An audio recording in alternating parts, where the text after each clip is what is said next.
All right, so 4 ways that electrons move in ionic reactions. So we're going to be looking at what are known as ionic reactions. What do you think happens in ionic reactions?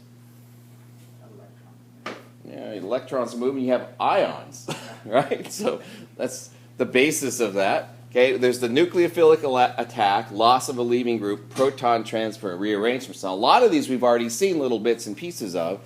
In the next couple of slides, what we'll do is we'll go over what these things look like in more detail. And then when we go into Chapter 7, all of these things are involved in Chapter 7. Okay, so the favorite, chemists love the nucleophilic attack. We have nucleophiles and electrophiles. Just to review really quickly, what are the characteristics of good nucleophiles? Electron dense. Electron dense. Negative charge, right? Got to have a lone pair, right? What kinds of things can be nucleophiles? By the way, that was good. That was the principle. Like, what's a good nucleophile? Electron dense. It wasn't the, oh, it has a lone pair, it has a negative charge, right? So if you can remember electron dense, things with lone pairs look like nucleophiles. Things with negative charges look like nucleophiles. And pi bonds all look like nucleophiles, okay? So that's the thing to remember out of that. All right, so if you have a nucleophile, it's going to look like something like this.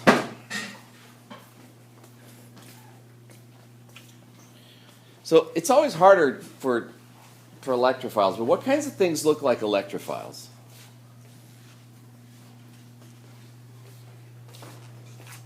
Electron deficient. Yeah, electron deficient. That's one category. Positive charge. Got a positive charge. All right? That's, it's funny how those are opposite, huh? What else does the electrophile have to be able to do, though? Yeah, it has to be able to accept electrons. So how does it accept electrons? It could move a pi bond out of the way. That's one way. But very commonly what we see is what we see here. Oh, hey, now. What's the hybridization of that carbon? sp2. The positive charge means there's not a hydrogen drawn there. Okay, so it's sp2. Okay, has an open p orbital. So things that have open p orbitals, even though it's not drawn there, can be electrophiles. Things that are pi bonded can sometimes be electrophiles. Okay, because they can move their electrons out of the way and put them on another atom. So you have to be able to accept a pair of electrons. So couple of quick summaries. When you draw the attack, it's like Attack of the Killer Tomatoes. When you guys watch that movie ever? It's not worth it, but except that you could say that you watched it and there's like beach towels and shirts. There's a whole market from the 50s of giant tomatoes. Came to the earth. Radiation, try to kill everybody. Yeah, classic. So pair of electrons, arrow comes from a pair of electrons on the nucleophile. So if the electrons aren't drawn, if you just have Br minus, put the electrons there. Okay, the lone pairs aren't there, and they have to go to an atom because the atom is really the nucleophilic site. All right, and what you're going to create when that happens is a bond. Okay, so you get a nucleophilic attack. The bare minimum you have to have is a line starting at a pair of electrons going to an atom with an available p orbital. All right? Or an available orbital. And then you create a bond at the end. Okay. Does it go to sp3 at that time? Yeah, and then it's sp3, so it actually undergoes a change of hybridization and increases steric strain. So these are some of the things we'll have to think about. Because as you increase the hybridization, right, the groups get closer together. As the groups get closer together, that creates a little steric strain. So this creates some of the activation energy barriers, the humps we have to get over to get to the product. Okay, so nucleophilic attack could also happen in a couple of steps, or what looks like 2 steps. Oftentimes, this can be drawn as 2. We're going to draw it as 1, right? But if I try to just do this arrow here, sorry, I keep pointing at the screen because I'm old-fashioned. If I use that arrow there, and I push the electrons here, why do I have to draw this one? Yeah, it just violates the octet rule. So simple, octet rule stuff, right? Lone pair of electrons goes to the positive charged carbon of it's known as a carbonyl group. C double bond O is known as a carbonyl group. This side's positive because it's got these 2 electronegative groups on it, all right? So the nucleophile comes in, hits the electrophile here. These electrons have to move somewhere, okay? And so then it happens like this. Why do we think of this? Why does this look familiar from resonance? Because that's what it is, isn't it? Kind of looks like a resonance structure, right? It's not a resonance structure because it's a bond being formed, that you're forming this bond that's here, right? This bond here. And so it's not resonance, but it's exactly the same as drawing a resonance arrow to move an electron out of the way. If you can move a pair of electrons away to a more electronegative atom, then you can do it, right? And this looks like resonance, behaves like resonance, okay? The other thing you can do is lose a leaving group. Okay, so here's the leaving group, Br. And to show the loss of a leaving group, the arrow always starts on the line of a bond. Okay? So the leaving group, when it leaves, he takes his electrons and he leaves. It's like, I'm leaving. These are my electrons. Yeah. That is one of my analogies for this. But sometimes the leaving group takes the electrons and leaves. And that would be like, yes, I'm taking the kids and leaving. And the other time is another nucleophile comes in and pushes the other leaving group off and says, here, take your stuff, and kicks you out. But you still, Br at least still ends up with its electrons. Otherwise, it would violate the octet rule. Right? Now, this ends up violating the octet rules too, so we'll have to talk about that later. But the leaving group can just leave, and then it ends up with the 8 electrons on the negative charge. Okay. What about this crazy structure that's down here? It's known as it has a funny name, Meisenheimer, something like that, Meisenheimer complex. Anyway, we'll get to that in the second semester. But why do I have to have so many arrows here? Yeah, just violation of the octet rule, right?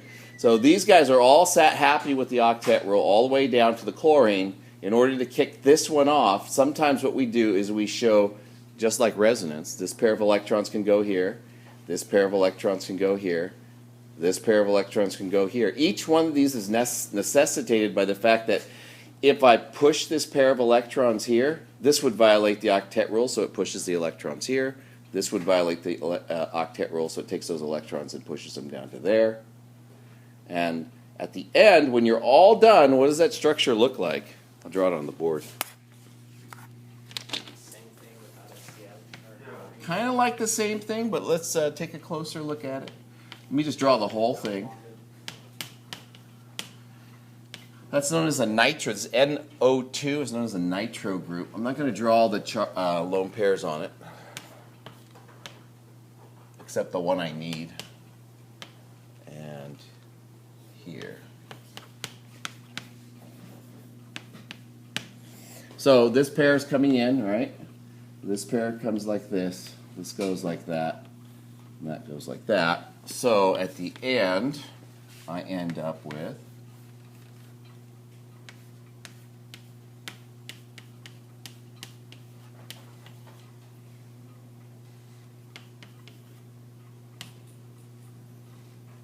what's down here? Same thing without the chlorine, right? What else is there then? Another double bond in the ring. No, it doesn't need to be another double bond in the ring, but there's another, like if you're trying to balance this, what would you say? Wait, I can't balance that. I thought you meant like what else is different. No, this is okay.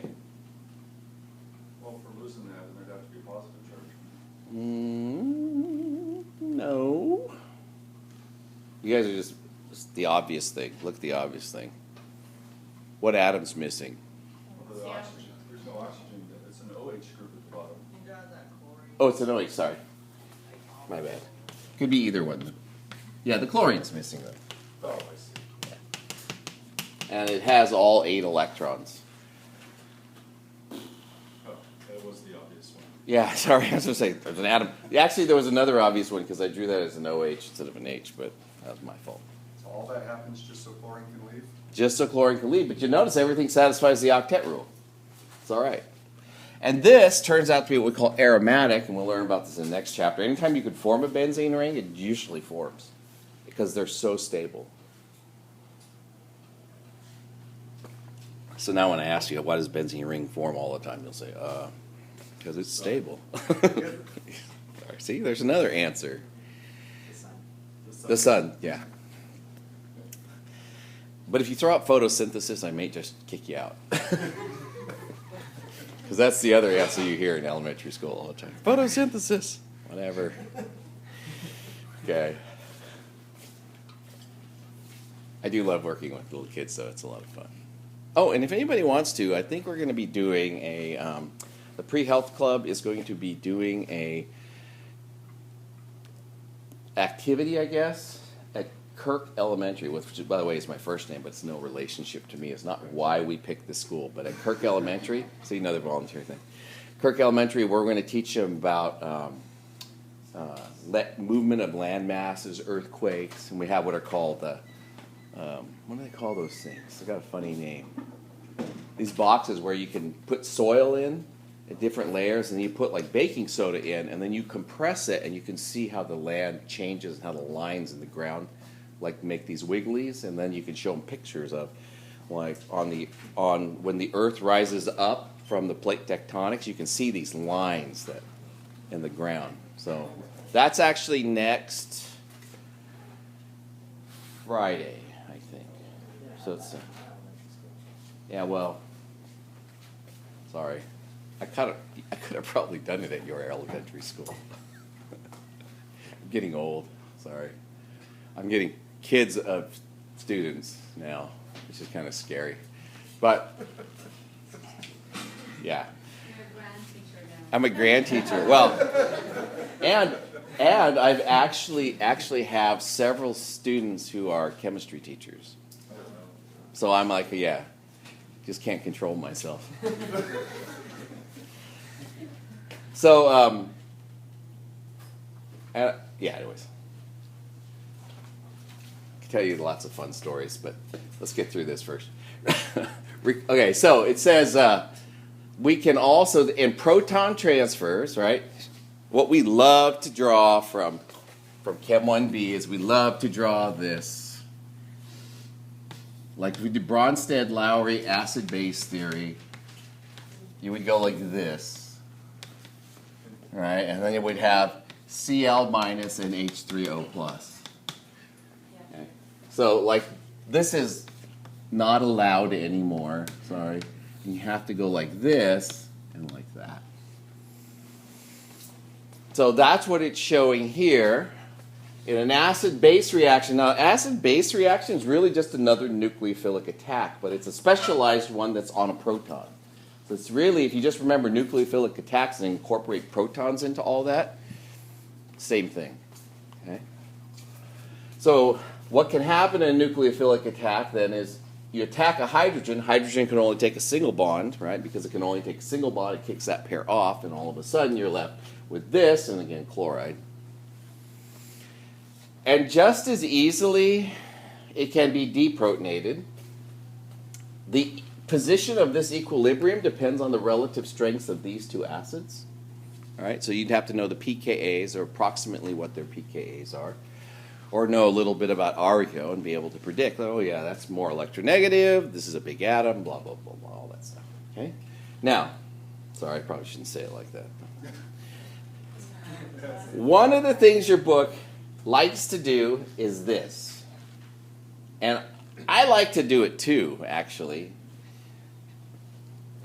We usually show it like this. Pair of electrons hits a hydrogen, that bond goes back, and you end up back to here, okay? Water is acting as the base, right? And the protonated carbonyl group is acting as the acid.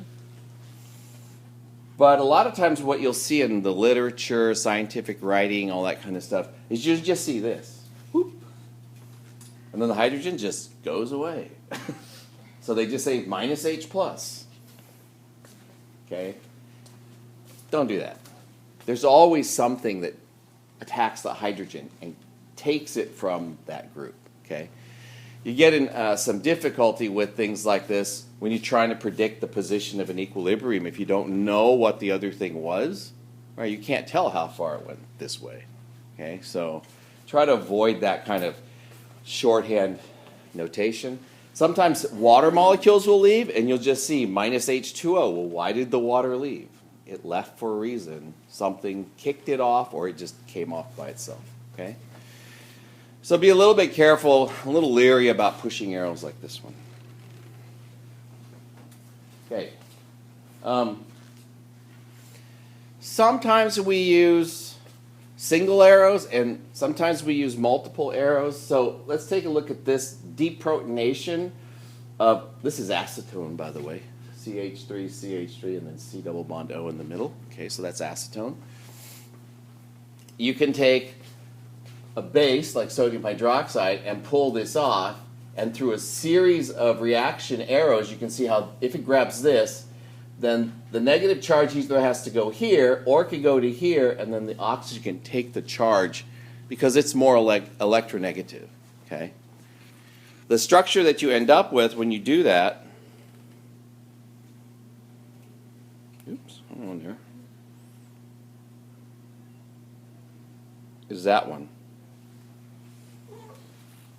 What I prefer that you do in this class is do the simple thing first. Know that the negative charge is here. So in the first step, what happens is the OH takes the H and puts the negative charge here, and then look for resonance structures for that next one. Okay. So once you put the negative charge here, then you could say, oh, allylic lone pair, and we talked about allylic lone pairs. This pair of electrons can go here, and this one can go here. And so then what we would end up saying is the OH grabs the hydrogen, and the anion, the resulting anion, is stabilized by resonance. Okay? And that would be the rationale for why this reaction happens. If you push all the electrons at one time, first, you get lost in, like, where do all these electrons go? Because they all happen at one time. And the second is you have a hard time rationalizing why did that happen. All right?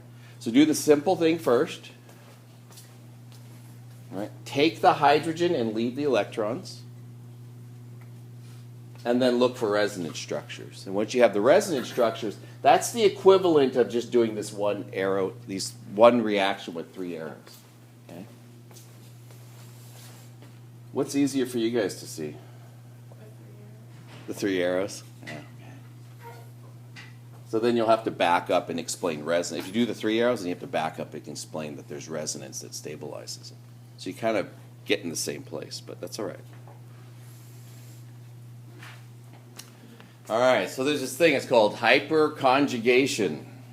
So there's a series of important carbocations that they've used to study many different reactions. There's methyl, so that's just CH3 plus. There's ethyl.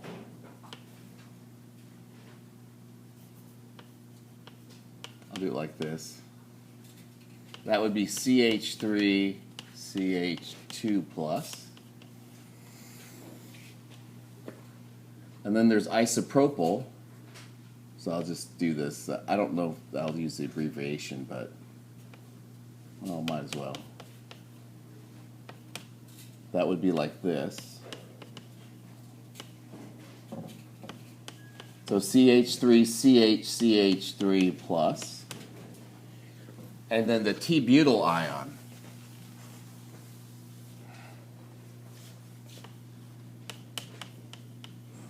Which would be CH3, 3 of them attached to a carbon with a positive charge. So you notice in methyl, I have 3 hydrogens, right?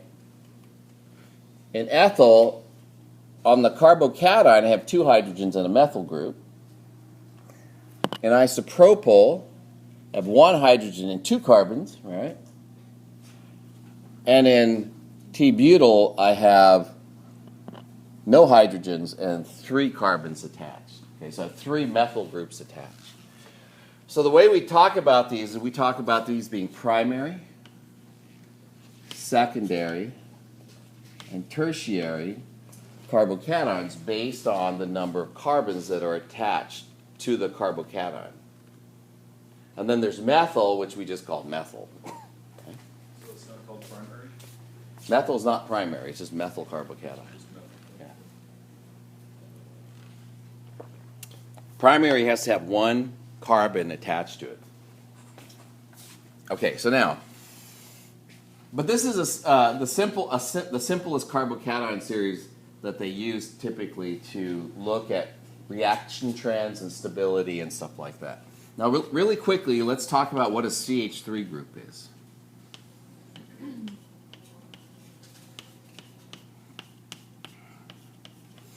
Okay, so I'm looking for the obvious answer. What's that? A bond, And what's it made of? electron, Electrons. And they're in a, orbital, what kind? P, What's that? a P orbital. Not P. That's Hybridized, right, it's sp3. So this is sp3, that's sp3, and that's sp3. What's the angle here? I drew them as 90, but what is it actually? 109.5. And they're all about 109.5 degrees, okay? And they sit on the atom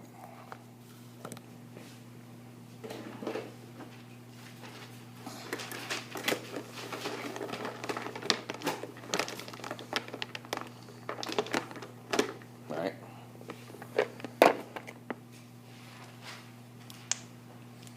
Make them all green, but hydrogens are supposed to be white. Like that. Okay? So here we go, this guy here. This bond will rotate. So at room temperature, even though there's some rotational barriers caused by steric strain of the hydrogens on the end, it still spins pretty fast at room temperature. Okay?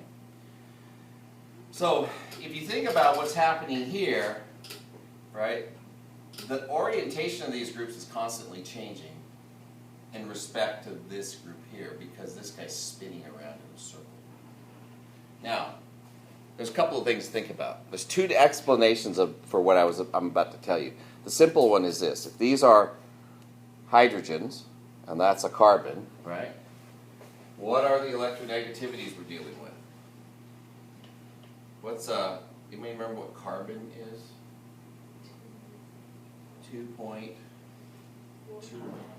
Yeah, very good. And then hydrogen? 2.1. And the only way I ever remember that is the difference is 0.4. And then I have to try to remember one of the 2 numbers. I know, it's horrible. But, okay, so now, difference 2.5, 2.1. We say that this is nonpolar because the electronegativity difference is small, right? But, in fact, there's a difference in electronegativities. So what the carbon actually does is it accumulates negative charge from all these hydrogens. Okay? So each one of these is slightly polar. I mean, we normally call them nonpolar for the purpose of like solution properties and intermolecular forces. But each one of those is slightly polar, and so you get a partial negative charge built up on this carbon. So, what's that? I know, again.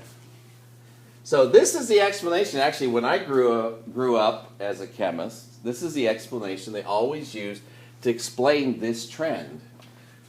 Least stable,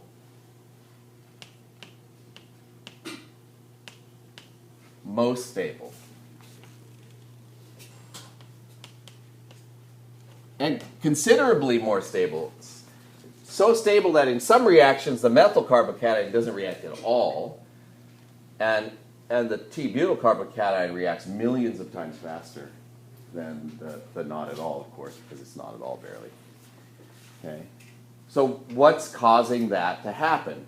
Well, it turns out, if you look at this, now I'm going to try to draw this in some sort of perspective that might be familiar to you.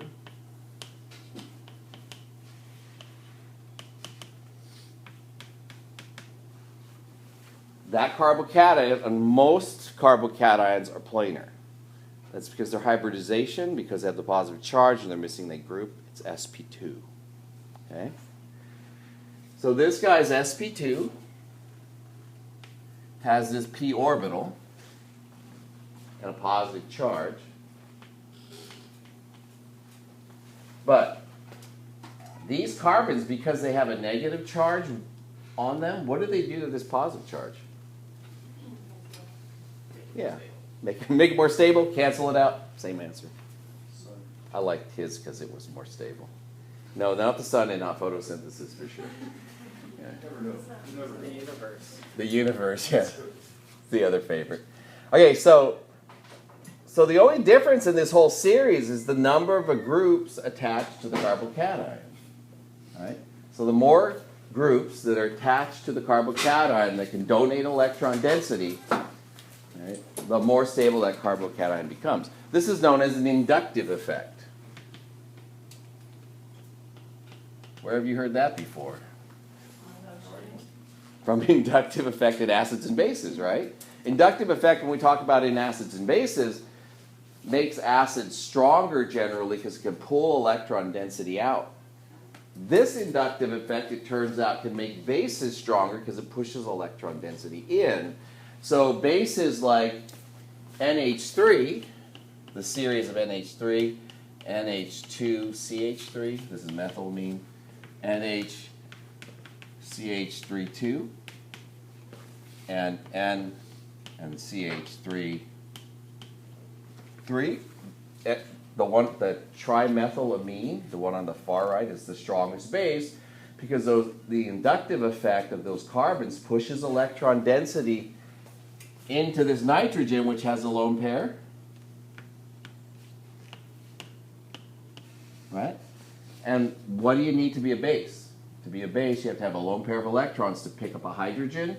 And because you're pushing negative charge into the nitrogen, it acts as a better base. It has more electron density built up onto it. Okay? So that's the inductive explanation. And when I was a small child, that's what I learned. So the new explanation, and a lot of this is relatively recent, from the late 90s, 2000s. This is why they rewrite organic chemistry books, just to confuse old people like me, is known as hyperconjugation. So what I'm talking about till now is an inductive effect. Inductive just means through bond. It's a through bond effect. Okay? And a hyperconjugation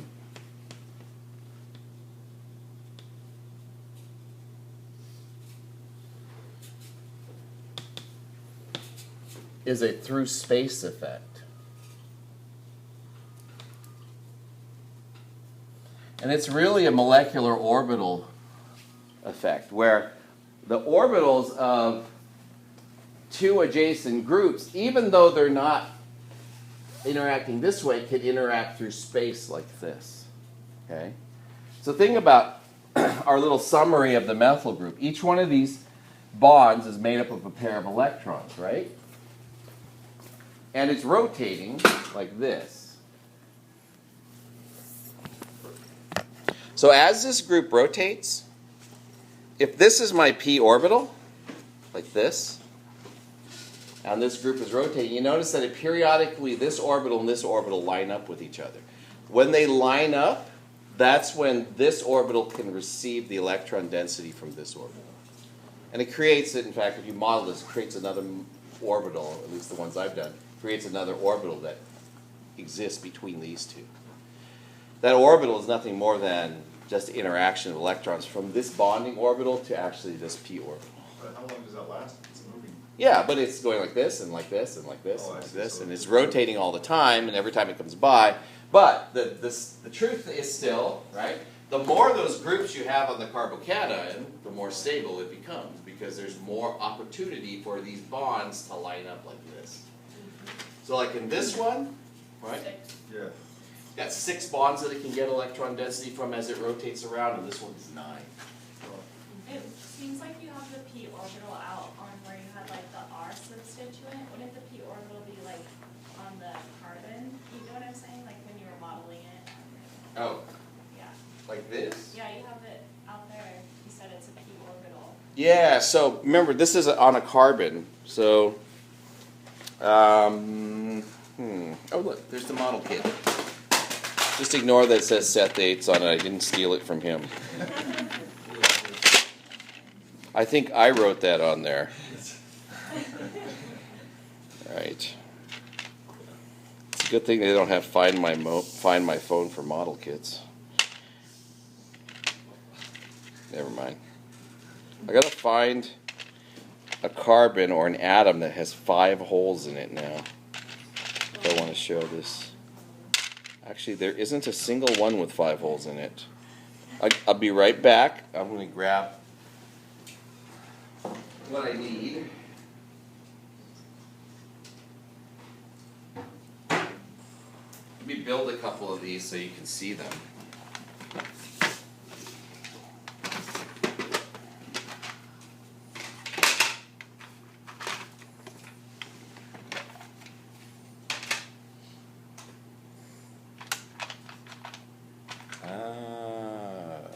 Yes. So this is an sp2 center. So let me quickly build this guy up. There he is.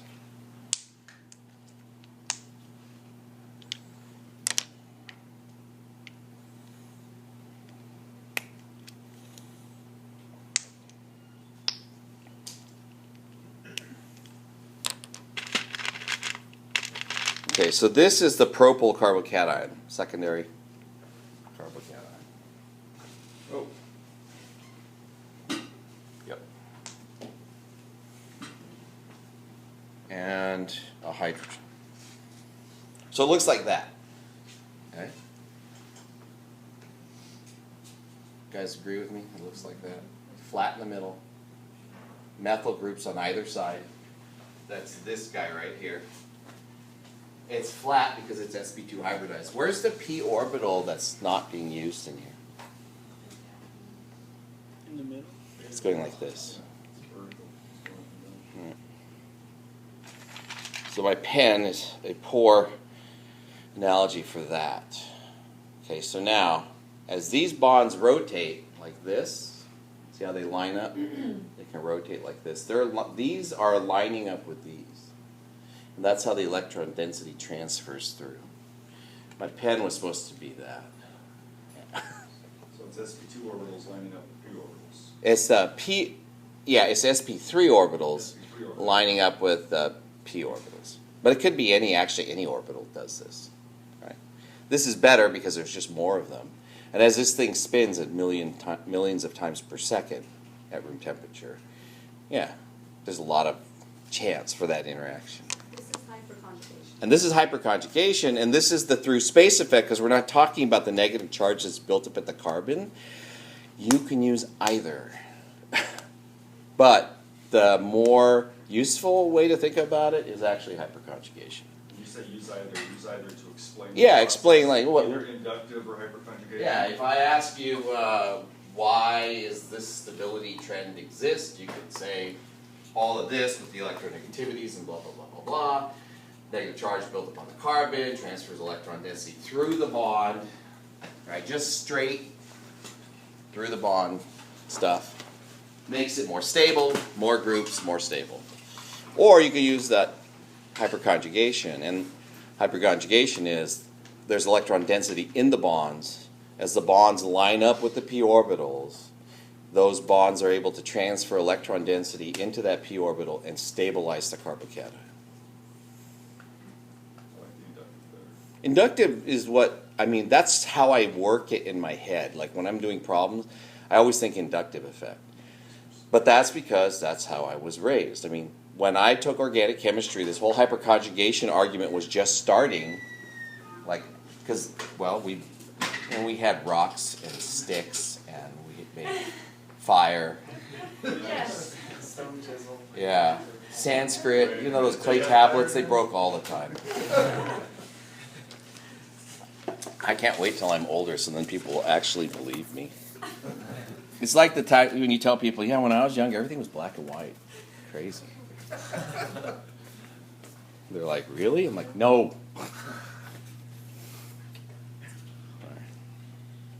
My kids believe me when I tell them stuff like that. So part of the joy of being a parent. Okay, so hyperconjugation and induction can both be invoked to explain stability trend below, right? So methyl carbocation gets no stabilization because it doesn't have anything except for, well, it gets a little bit from the hydrogens because it is more electronegative than the hydrogen. But this R group, right? Methyl, ethyl, it could be anything over here. The carbon, if it has hydrogens attached to it, right, gets electron density from the groups around it. That electron density gets donated to the carbocation through an inductive effect. Or you can say this R group, things are bonded to it, right? Those bonds, when they line up with the p orbital of that carbocation, cause that to be more stable. And then to explain the whole trend, all you say is, well, and then there's more R groups on each one, and so there's more stability on each one. That's pretty straightforward. Okay, now, I'm sure you've all experienced this in life. You live in a house, and it's not very comfortable, so what do?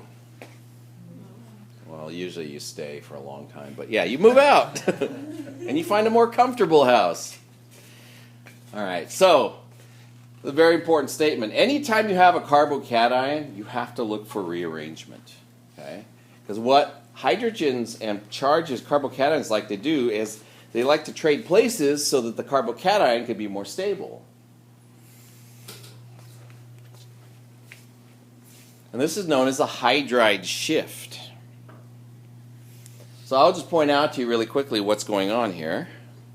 This is the hydride shift. That's the pair of electrons bonded to this hydrogen, right? The hydrogen's going to shift over here and attach itself to this carbon. And notice what happened. Now the positive charge is over here because the hydrogen took his electrons, moved to someplace else, okay? If I was comparing that carbocation to that carbocation, and we're going to do stability. So what do we have to look at for stability? Hyperconjugation, number of groups attached, induction, either one of those. Which has more groups attached? The right. The one on the right. Right? This is a tertiary carbocation, and this is a secondary carbocation. So if a hydrogen can move one position, generally, okay, if it can move one position, one carbon over, then it will do that if the carbocation is more stable. This is known as a, more commonly anyways, a 1-2 hydride shift.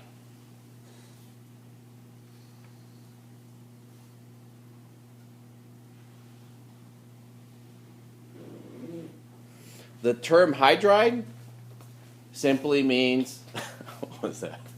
The term hydride simply means hydrogen with a -1 charge. So it's the hydrogen here taking his electrons and moving over to here. And when he does that, he's essentially moving as H-. Okay? Remember we talked about transition states? The transition state for this looks something like this. You have the two carbons at either end, the hydrogen in the middle as it jumps across, and then partial lines like this. So this represents what happens in between here and here. The hydrogen moves over and then attaches itself onto this side. Okay, okay, so now we can also get methyl shifts. Hydride shifts always happen. Methyl shifts usually require something else to make them happen. You think about it like this. Hydrogen's really small easy to move. So like when you, like your age, you guys, well, except for Thanks. Doc, soon to be Dr. Horton. But yeah, you guys have nothing, right? Like when my son moved to college, right? It fit in my Honda Fit. Wow. Yeah, that's all he took, right? Because that's all he's got. Me, when I move, whole moving van, right? It's hard to do. So this is the moving van. It's just harder to move that. So there has to be a good reason for it to move. Why are they secondary and third degree?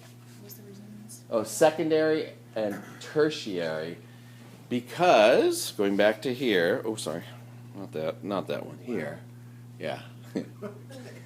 This has a carbon and a carbon attached to it.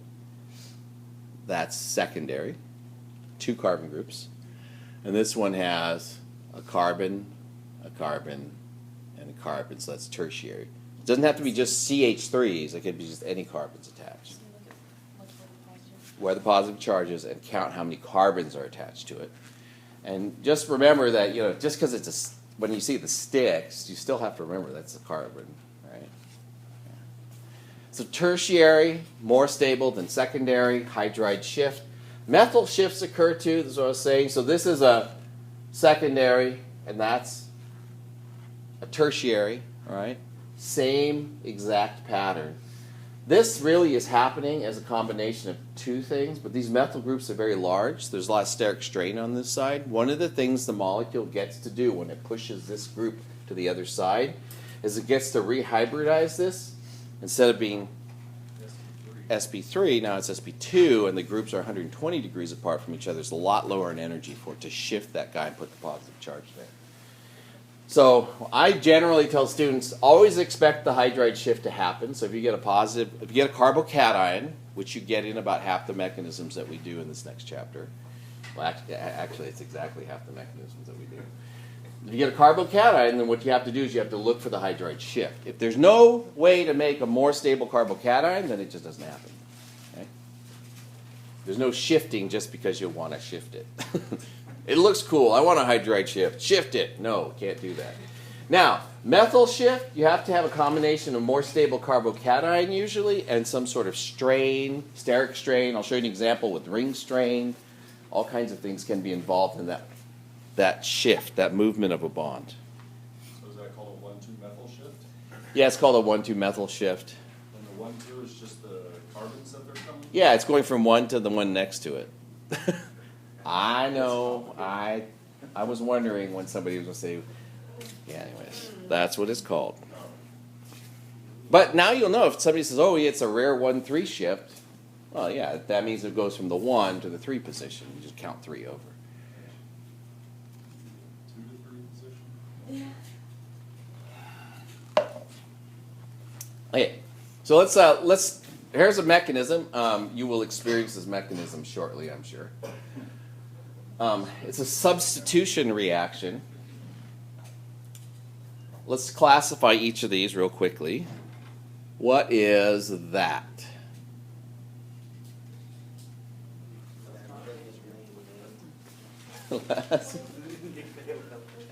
Proton, right? It's an acid-base reaction. Proton transfer reaction. What's this? Leaving group, right? Loss of leaving group. This? Carbocation rearrangement, hydride, methyl shift in this case. Okay, and then what's this? Nucleophilic attack, and that is the typical SN1 reaction mechanism with rearrangement. Okay? So that's why we're learning all these steps to learn how these things happen bit by bit. I'm sorry, so I scooted on too quickly, perhaps. All right. What is this one? Just loss of the leaving group. And the nucleophilic attack. It's a nucleophilic attack and a loss of a leaving group, bro. That's the standard SN2 mechanism. Okay? We'll learn about it. Something like that happened. Why did it switch? What's that? Why did it switch like that? Could be a lot of reasons. Let's just say there was no incentive in energy. Okay, first of all, but there is. But let's just say there wasn't.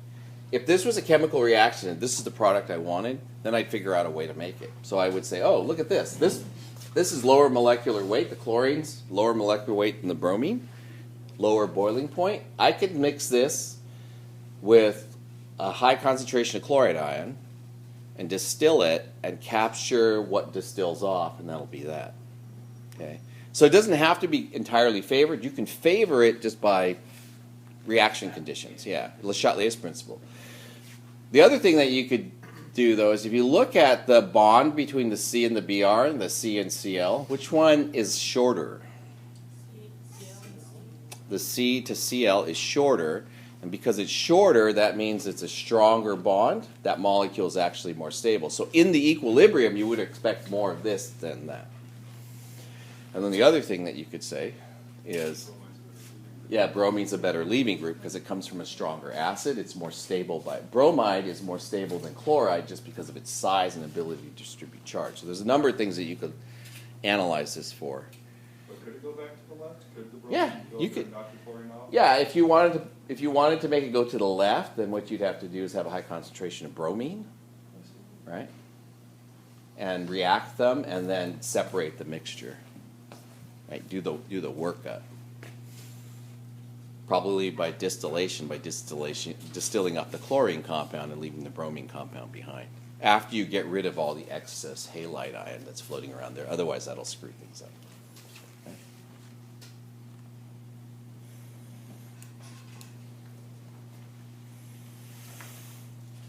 Okay, so a couple of pushing arrow rules. We're going to go through this again. When you push electron arrows, always start on a pair of electrons. I mean, that seems like, I hope that seems kind of obvious. If you're going to move electrons, you need to start on the electrons. Okay? Now, How do you even miss the electrons? huh? I said, how do you even miss the electrons? I know, but it happens so often. So this one of the things I like about this book. It sort of just like tells you over and over again. And then when you do mechanisms, it's like, oh yeah, it's got to be that because if I did that, that's like not right according to everything I just spent half my life doing, right? So, okay, so now pair of electrons. Generally speaking, one of the patterns that we see starts on a pair of electrons, ends on an atom. Okay, that creates a bond. That's one of the patterns we'll see. In this case, the chlorine leaves, and we're left with, this is diethyl ether and chlorine. What's wrong with this? No lone pairs. No lone pairs. So draw the lone pairs in. Just because there's a negative charge in, I know we all know there's lone pairs there. Okay, draw them in. Okay, that's one of my rules, at least for the second semester. When you get to that point, yeah, you can leave a few lone pairs off. I don't really care. I'll assume that you know that they're there because we've done a lot of this. But draw in the lone pair. So partially to fix this one, I could go like this. So that would be okay. And this is going to an atom. What's wrong with the other arrow? Like it's starting. It's what if you did this? You're ripping the atom off, and it's going into outer space. He was right. Actually, what's funny is it has all these slides like this. And I'm actually just using mostly just the book slides because I really do like them. But then later, like in the next chapter, he has arrows like this. I'm like, oh my God, what are you doing? And I had to go back and fix them all. So you didn't get to see them. I fixed them. I'll post the slides for the next chapter. Okay. Now, how could I fix this then? Put on the chlorine atom. It has to end on the chlorine atom and has to start on a pair of electrons, not on an atom. So it's got to start on the bond in this case. So I could go like this. I'm using underneath the Doceri desktop because they haven't given me the license yet. That's on tape. I recorded that. I'll send it to Don and say, hey Don, how's that license coming? I keep referring to you in my lectures. Hopefully you'll notice that I'm not swearing at him. So, yeah, so you can fix it like this. And then what do you end up with the products? The products are essentially what's shown up here. It's the same reaction, just the arrow's drawn incorrectly, okay? Okay, so arrow ends on a nucleus. Or it can end up between two if you're forming a new, like, pi bond. Sometimes pi bonds will move, so sometimes that'll happen. Okay? Never, like, ever. See, never. And then people say, well, there's always exceptions. No, in this case, there's no exceptions. Never, unless it's a transition state, but those aren't really bonds, okay? Never give carbon, nitrogen, oxygen, or fluorine more than 8 valence electrons. So that means if you have a nucleophilic attack and you're attacking carbon that satisfies the octet rule, something has to leave. Okay? Or a nitrogen that satisfies the octet rule. Something has to leave so that you don't violate the octet rule. Why is that? Anybody remember why? Why can't you violate the octet rule with carbon, nitrogen, and oxygen? No d orbitals in energy level 2, right? Remember, first energy level 1 is S, energy level 2 is S and P, and energy level 3 is S, P, and D, and every time you go up an energy level, you add an orbital, and so that's why you have to obey the octet rule when you're down with these elements, is just because they're just not big enough to accommodate the d orbitals. So that's why they never violate the octet rule in terms of going over the octet. You can go under the octet, but you can't go over the octet. Just got nowhere to put them.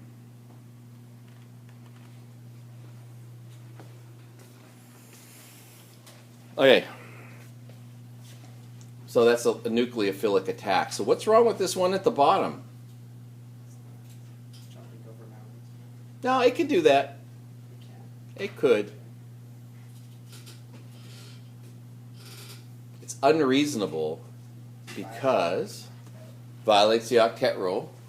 If you're bringing a pair of, this is, right, this over here.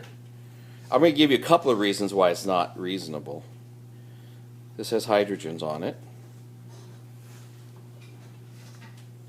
So if this comes and forms a bond over here, right, something's got to leave.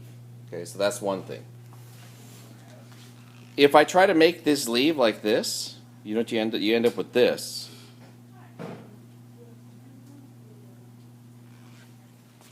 That's supposed to be a lone pair. Sorry. Because that's CH3, right? Supposed to be CH3 with a pair of electrons. That's a strong base or a weak base? Anybody remember? It's like crazy, crazy strong. Alkanes, pKa's 10 to the negative 60th. Right? pKa is 60, I should say. Yeah, ain't gonna happen. Right? There's no way that this is gonna push this off because this guy's like, I'm not good alone. Right? He has that voice too. The other reason this is yeah. The other reason this is unreasonable, wow, a reason for unreasonableness. You're going to tell us. What's the charge here in terms of dipoles? Partially negative. Partially negative because of the two hydrogens. This doesn't contribute because these are two carbons. Why would a pair of electrons attack a negative charge? Unless it was on PCP. Right? No good reason for it to happen. That's another reason why it's unreasonable. Okay? Stuff like this happens all the time, but in order for it to happen, there has to be a positive charge here and a leaving group that can leave. Like a chlorine, if I put a chlorine here, there's a good chance that I could make that happen. Okay? What? Or photosynthesis, yes. Yes. Golly, now we're in photosynthesis. Sorry. That's okay. It was worth saying. All right, we're going to fill in some arrows. So, this is starting to practice mechanisms. And one of the things when you're given steps in the mechanisms that you can do is look at the first product and look at, so this is an intermediate, and then look at the reactant and say, oh, what changed?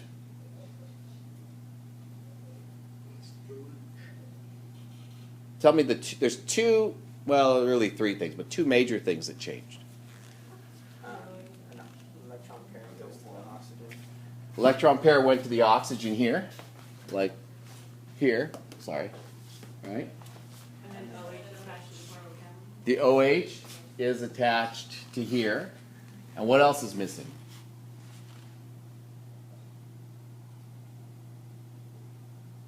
The charge on the OH group. Charge on the OH group. That's where the charge from the on the other oxygen comes from. One other. What's the big thing? Maybe you guys said it already. Anybody mentioned the pi bond disappearing? Yeah. Yeah, just what Yeah. Yeah. Doesn't that count? Yeah. Sorry. So, but I'm just trying to say, look at the things in the central structure, okay, and that helps guide what you do with this and this. Okay, so now, if the oxygen from the hydroxide is going to attach to that carbon, you have to take a pair of electrons and push it over to the carbonyl group. So does it matter which pair I use? No. I'm going to grab those ones like that. I like to put you could circle them and draw a line to them too. Just lazy. Drawing a circle is too much work. If I do that, is that okay? You have to move the bond. No, it violates the octet rule, right? It's already got its 8. So this bond's got to move. It's got to go like this. Does it matter which bond I move of the two double bonds? Nope, doesn't matter. So I usually draw it whichever way looks coolest or whichever way is easiest to interpret from what I have on the paper already. Okay? And if it doesn't matter, I just draw it. So that accounts for actually everything that you see over here. The OH is attached to the carbon. The oxygen at the top gets the negative charge because the pair of electrons in the pi bond moved up to sit on that oxygen now. Now look at this. Okay? And then look at this. What happened? The O on the which O left? There's 3 O's. So on the right, left, right? That's left, right, left, correct? Left, right, right. That one, left? Right. Correct. Who's on first? Sorry. So in order to make that happen, the other thing that happens is a pi bond formed, right? And the oxygen the top oxygen no longer has negative charge. It gets that by donating the extra electrons back to the carbonyl to form the carbonyl, making the double bond. So, like I said, the other way you can do these things is you can go like this, but circle those. Doesn't matter which one. I could have done it from the left. I could have done it from the top, but that would have just been weird. Now, can I just do that? No, it violates the octet rule, right? So I have a leaving group. In this case, it's known as the ethoxide ion. Where do I start the arrow? Middle of the bond. Thank you. Now you'll notice 2 lone pairs, 3 lone pairs. One of those lone pairs came when it left. It took the pair of electrons in the bond. And one of the things that you'll need to sort of become comfortable with in mechanisms is like if I look at this step and I look at this step, overall it's -1 charge. Overall it's -1 charge. That charge is conserved as you go through the steps, as long as you don't just throw stuff away as you do your mechanism, which is what the book does. A lot of books do this. All right, so notice -1 charge here, -1 charge here. Why did it make that step? Yeah. Because, I mean, it seems like it'd be easier for one just to break that bond and then move. Do it at the same time. Yeah. Like have it like a substitution reaction. That is, take this group, have it come in, and have this group leave. Yeah. Yeah. So the main reason is because when we study this mechanism later, you'll find out that this structure turns out to be really important in how you control the reaction. And understanding like, oh, like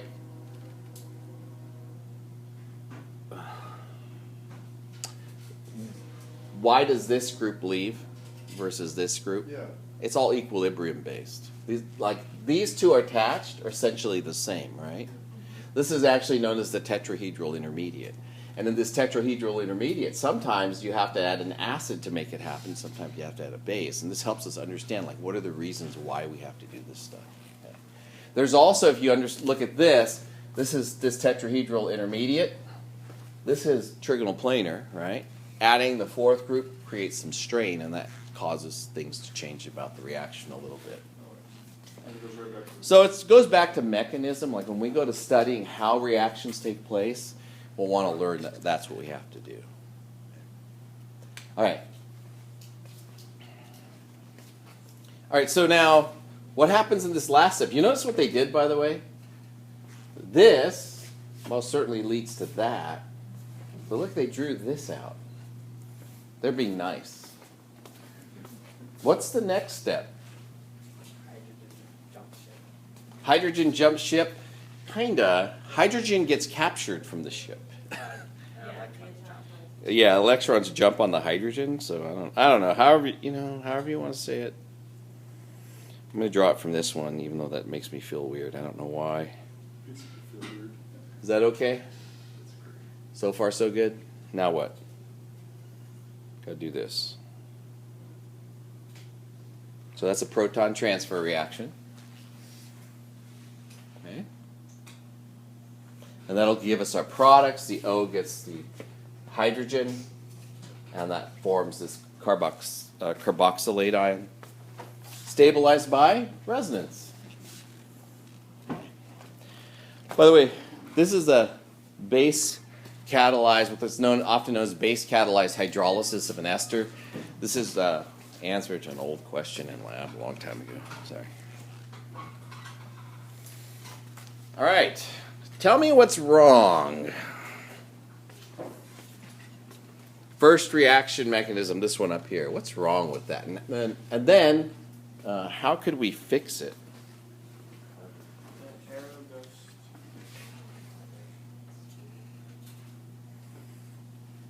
First we should land on the double bond, and the double bond should then land. The tail should be in the middle of the double bond. Yeah, not on the constant. Tail. This one. That's the first arrow? Yeah. So first thing that we could do is we could fix this by putting this in there. Yeah. But, okay, notice that there's a difference here. That is, I have single bond here, pi bond here, single bond here. So we knew that it had to kind of go this way. That makes sense? Oh, yeah, see? This is one of those bad organic chemistry balancing tricks.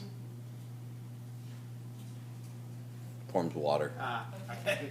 Yeah, it's like there's tons of articles on why this is bad. Like we never in organic chemistry. Oh, we never draw that product. And there's tons of articles in the educational science research about you teach them how to balance reactions. You always tell them, no, there's all these atoms here, and you should be able to have the atoms on the right and the left, and they should all be the same. And in organic chemistry, it all stops.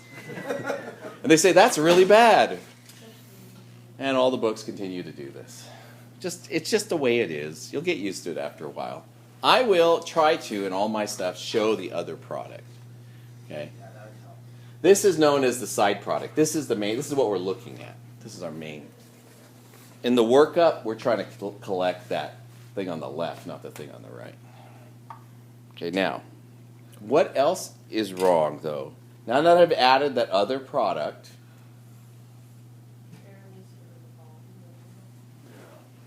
what is this actually supposed to grab? A hydrogen. Okay? Where's the hydrogen?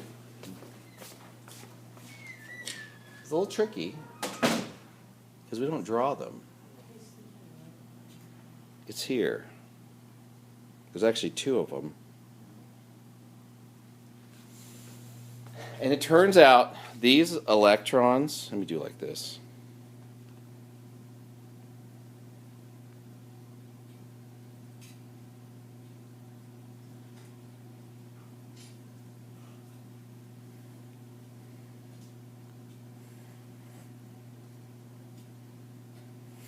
Those ones in red, or it could be the one in this one too. But these electrons are what create the pi bond. Okay? So the oxygen, It's going to come down like this. Grab those, right? And then what has to happen? This has to break and go like that. Okay? That's what's going to give us the pi bond. This is a classic like error for people. A lot of times I'll see this.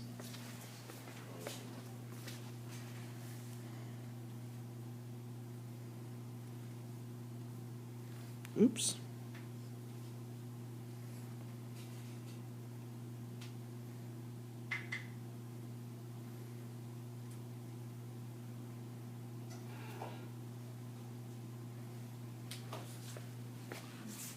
What did I just do? I moved the double bond, right? Can you do it like that? No. All right. A couple of things wrong with this. I just want to point it out. There's my oxygen, right? I'm taking the electrons from this bond here, and I'm trying to actually show it coming to here and making the double bond move.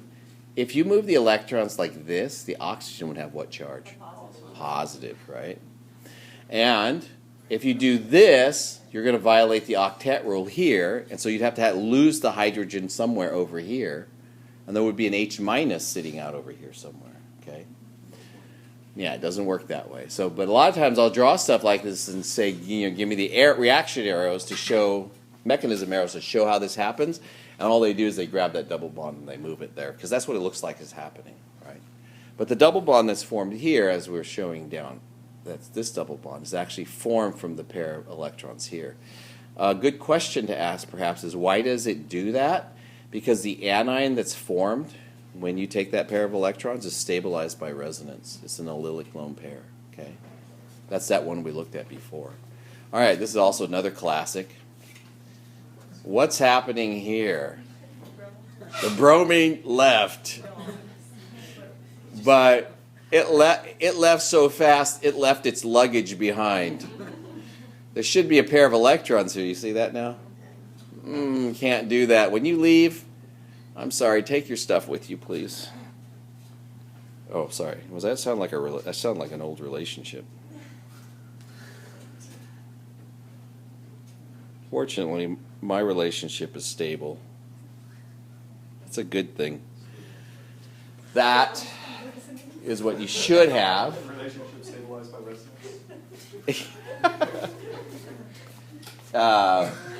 No, by size. Spreads out the negative charge. Yeah, I've gotten big enough that I'm not very attractive. So, oh my, I did not record that. That was somebody else. So, what's wrong with this one? Again, this is classic electron errors. Pull that electrons out of thin air. Yeah. There's no electrons there to take. There's nothing to take. Yeah, it's like I was saying. This is what means there's electrons there. There's no electrons there. What's actually happening?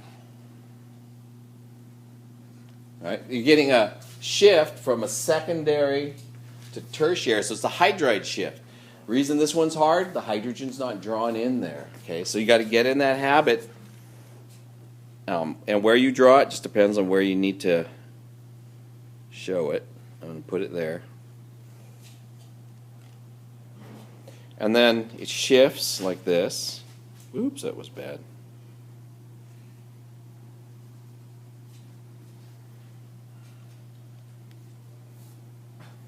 And then on this next structure, you could just draw the hydrogen where it's supposed to be spatially. I generally, when I do a hydride shift, I always show the hydrogen where it ends up.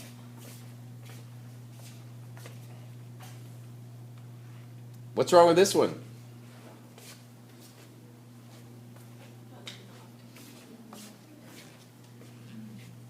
Like, look from, this structure is correct. All the structures are correct, just the arrows are wrong. That structure's correct, that one's correct.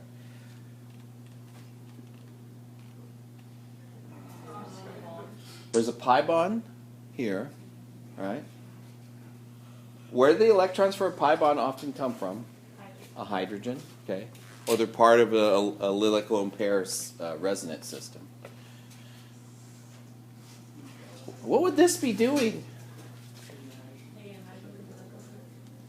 Okay, so this should be taking a hydrogen, but the way it's drawn is going to take the methyl group. Yeah. And then we'd be like, what? Then, yeah. Then you'd have trouble. Even if I took and put a hydrogen here, and then allowed it to take, I'm going to erase this stuff in a second, and allowed it to take that, where would the double bond end up? Right there. Right there. Is that where it ended up?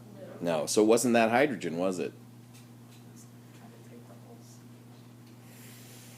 Which hydrogen did it actually take to put a double bond here?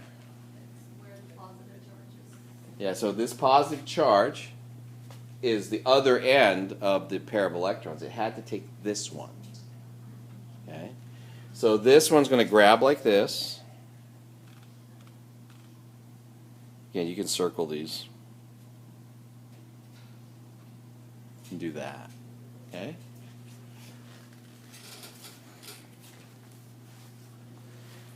All right.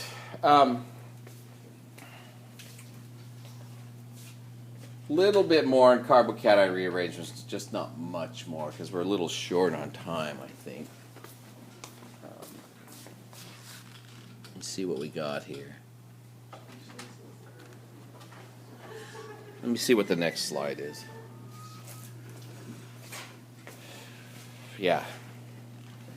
So anytime you get a carbocation, you always look at hydride shifts. You'll always look for hydride shifts. So let's say you formed this carbocation. The way that you analyze whether or not a shift will occur is you look at it and say, oh, that's secondary. Right? And then imagine what happens when you shift this way and you shift this way. If I shift a hydrogen, again, just hydride shifts for now. When I shift the undrawn hydrogen, you got to draw these guys in sometimes, right? Like that he's done here. Then you could imagine that this can go this way or it could go that way. Either one could happen. And then analyze what happens out of each one. Now, once you get used to this, you'll do just like I do. I'll say, well, was the positive charge more stable to the right of it or to the left of it? And I know that there's a hydrogen there, okay? So this is a secondary, right? Here, if I shift it in this direction, that'll also be secondary, right? So if this comes like that, I'll have a secondary here. If I shift from this direction, then what I end up with is this. So this is more stable, so I could predict that a carbocation rearrangement will occur as a hydride shift. Methyl shift depends. It has to have some other reason for it to shift, steric strain or something like that.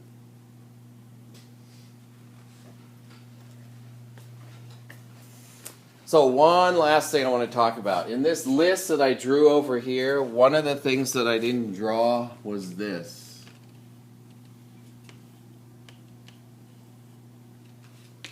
And that's an allylic carbocation. Allylic simply means it's in resonance with this pi bond over here. It's just next to the pi bond, not on the pi bond. Okay. These are about as stable as a tertiary carbocation, if not a little bit more, because of the resonance and the ability to distribute that charge. So sometimes you'll have to look at a structure like this, okay, and you'll see a pi bond over here, and then you have to check to see, does that make an allylic carbocation? Because if you do, then what's going to end up happening is you can get a hydride shift to this position here, okay?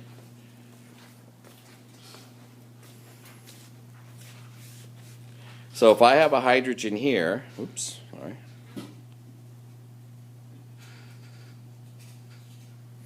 And I shift it in that direction, the positive charge will end up here.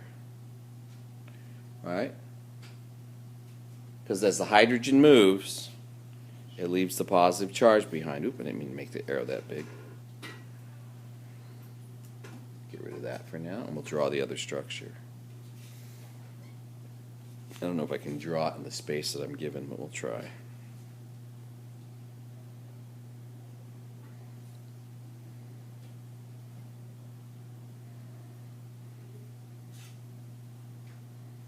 Maybe I drew it a little too small. I think it's cute. A lily. It's cute though, huh?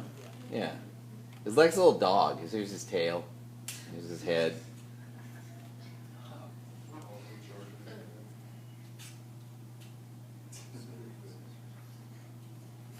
Arf.